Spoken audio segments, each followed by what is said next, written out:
నమస్తే, welcome to వలయం TV.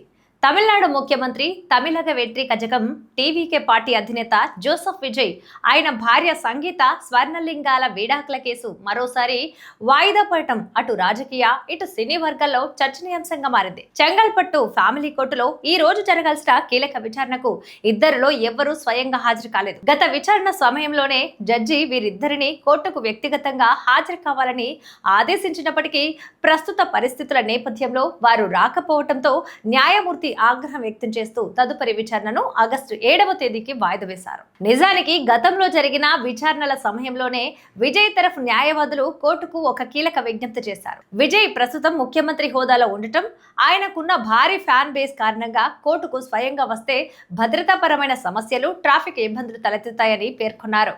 అందుకే ఈ కేసు విచారణను వీడియో కాన్ఫరెన్స్ ద్వారా జరిపించాలని కోరారు. అయితే ఈ రోజు విచారణకు ఇద్దరు రాకపోవడంతో కోర్టు తదుపరి విచారణ నాటికి ఇరుపక్షాల న్యాయవాదులను అఫిడవిట్ దాఖలు చేయాలని ఆదేశిస్తూ ఆగస్టు 7వ తేదీకి వీడియో కాన్ఫరెన్స్ ద్వారా హాజరు కావచ్చని స్పష్టం చేసింది. ఈ హై ప్రొఫైల్ కేసు పూర్వాపరాల్లోకి వెళ్తే విజయ్ సంగీతల వివాహం 1999 ఆగస్టు 25న హిందూ సాంప్రదాయం ప్రకారం చెన్నైలో ఎంతో ఘనంగా జరిగింది. అయితే అంతకు ముందు ఏడాదే వాళ్ళు లండన్ లో పెళ్లి చేసుకున్నారు. అక్కడే తమ వివాహాన్ని రిజిస్టర్ కూడా చేయించుకున్నారు. లండన్ లో పెరిగిన శ్రీలంక తమిళ యువతి అయిన సంగీత విజయ్ నటనకు పెద్ద అభిమాని.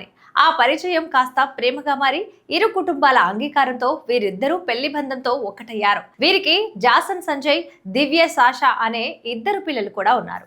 సుమారు 27 ఏళ్ల పాటు ఎంతో అన్యోన్యంగా సాగిన వీరి వైవాహిక జీవితంలో గత కొన్నేళ్లుగా తీవ్ర మనస్పర్ధలు తలెత్తాయి. తమ మధ్య వచ్చిన తీవ్రమైన భేదాల కారణంగా విడాకులు మంజూరు చేయాలంటూ సంగీత 2025 డిసెంబర్లో చెంగల్పట్టు కోర్టును ఆశ్రయించారు. స్పెషల్ మ్యారేజ్ యాక్ట్ కింద ఆమె దాఖలు చేసిన 12 పేజీల పిటిషన్ లో విజయ్ పై తీవ్రమైన ఆరోపణలు చేశారు. ఒక నటితో విజయ్ కు ఉన్న వివాహేతర సంబంధం గురించి 2021లోనే తనకు తెలిసిందని, ఆ బంధాన్ని ముగించుకుంటానని విజయ్ హామీ ఇచ్చినప్పటికీ మాట తప్పారని ఆమె ఆరోపించారు. సదరు నటితో కలిసి విజయ్ బహిరంగంగా తిరగటం, టూర్లకు వెళ్లటం వల్ల తాను, తన పిల్లలు తీవ్ర మానసిక క్షోభకు, అవమానానికి గురయ్యామని పిటిషన్ లో పేర్కొన్నారు.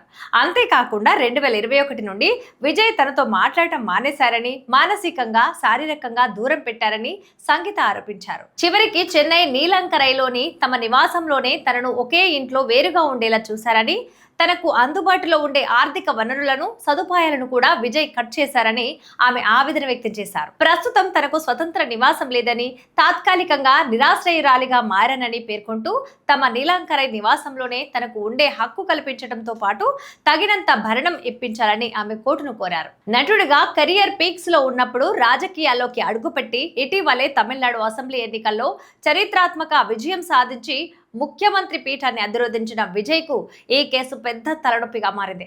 ఎన్నికల ముందే ఈ పిటిషన్ వివరాలు బయటకు రావటం, అలాగే ఆయన చివరి సినిమా జననాయగన్ సెన్సార్ వివాదాల్లో చిక్కుకుపోవటం వంటి పరిణామాలు ఆయన్ను డిఫెన్స్ లో పడేశాయి.